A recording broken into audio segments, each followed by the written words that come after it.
सालों पहले यमुना किनारे धर्मस्थल नाम का एक नगर हुआ करता था। वहाँ एक ब्राह्मण रहता था जिसका नाम गणपति था। उसकी एक सुंदर और गुणवान बेटी थी।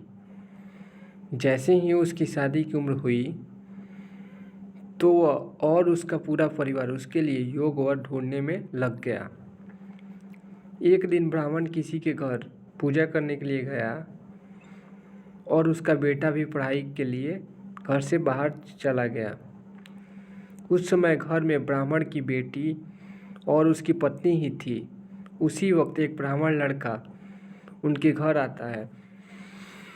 ब्राह्मण की पत्नी उस लड़के का अच्छे से सत्कार करती है और खाना खिलाती है। लड़के का स्वभाव ब्राह्मण की पत्नी को पसंद आता है और वह उससे अपनी बेटी की शादी का वादा कर देती है।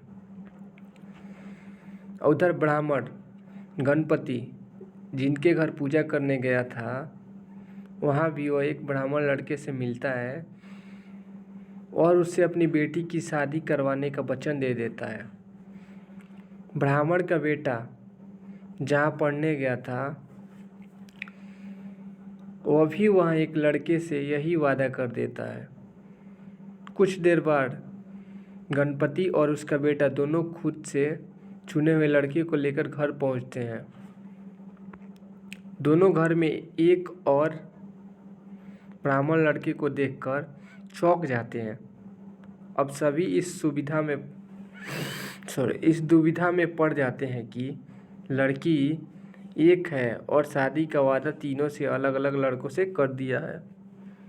अब क्या होगा? लड़की का विवाह किससे करवाएंगे? इसी दुविधा के बीच पड़ोसी उनके घर खबर लेकर आता है कि उनकी बेटी को मोहल्ले में ही सांप ने काट लिया है। भागा भागा पूरा परिवार और तीनों ब्राह्मण लड़के लड़की के पास पहुंचते हैं, लेकिन तब तक लड़की की मौत हो जाती है। यह देखकर तीनों लड़के दुखी हो जाते हैं। कुछ देर बाद लड़की का परिवार और तीनों ब्राह्मण मिलकर उसका अंतिम संस्कार करते हैं।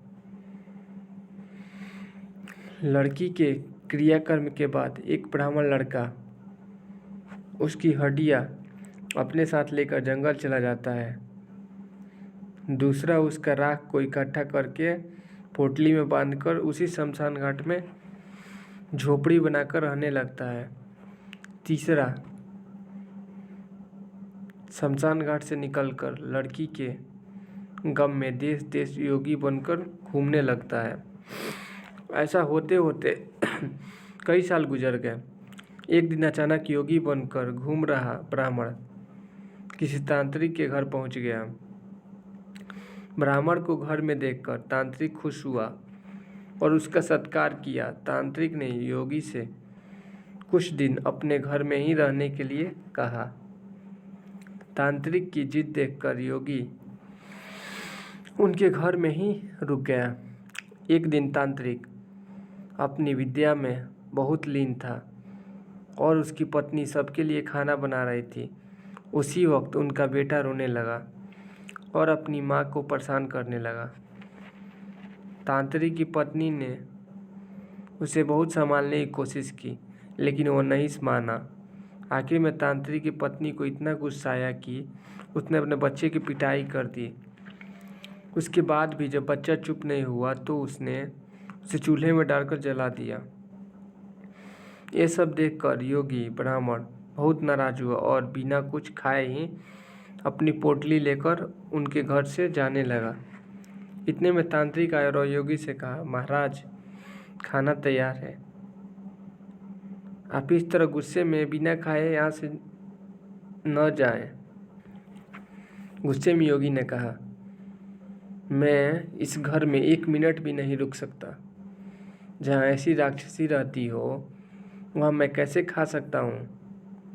इतना सुनते ही तांत्रिक झट से चूल्हे के पास जाता है और एक किताब से एक मंत्र पढ़कर अपने बेटे को जिंदा कर देता है।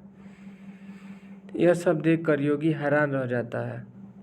उसने सोचा कि अगर यह किताब मेरे हाथ लग जाए तो मैं अपनी पत्नी को भी जीवित कर सकता हूँ।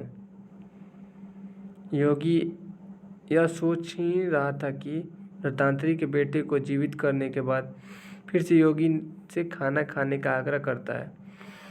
योगी खाना खाता है और वहीं रुक जाता है। अब योगी के दिमाग में बस यही चल रहा था कि बस वो किसी तरह से उस किताब को हासिल कर ले। सोचते सोचते रात हो जाती है। सब खाना खाकर सो जाते हैं। आधी रात को योगी का उस मंत्र वाली किताब को लेकर तांत्रिक के घर से सीधे उस शमशान घाट पहुंचता है जहां ब्राह्मण की लड़की का अंतिम संस्कार किया गया था।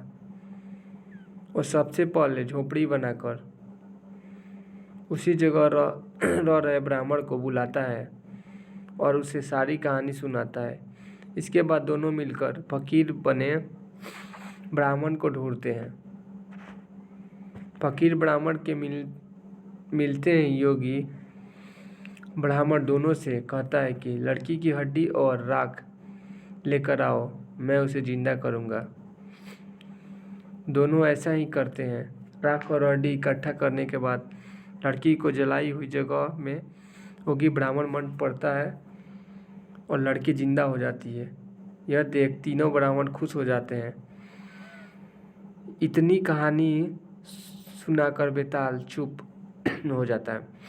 कुछ देर बाद वह राजा विक्रम से पूछता है, बताओ वह लड़की किसकी पत्नी हुई? विक्रमादित्य बेताल के दोबारा उड़ने के डर से जवाब नहीं देते। बेताल गुस्से में बेताल कहता है, देखो, अगर तुम जवाब पता होते हुए भी नहीं दोगे तो मैं तुम्हारी गर्दन से काट दूंगा। जल्दी से जवाब दो। इतना सुनते ही राजा बोलते हैं, जो ब्राह्मण शमशान में कुटिया बनाकर रह रहा था और उसकी पत्नी हुई। बेताल पूछता है, कैसे? तब विक्रमादित्य जवाब देते हैं, जो हड्डी चुनकर फकीर बन गया वो उसका बेटा हुआ।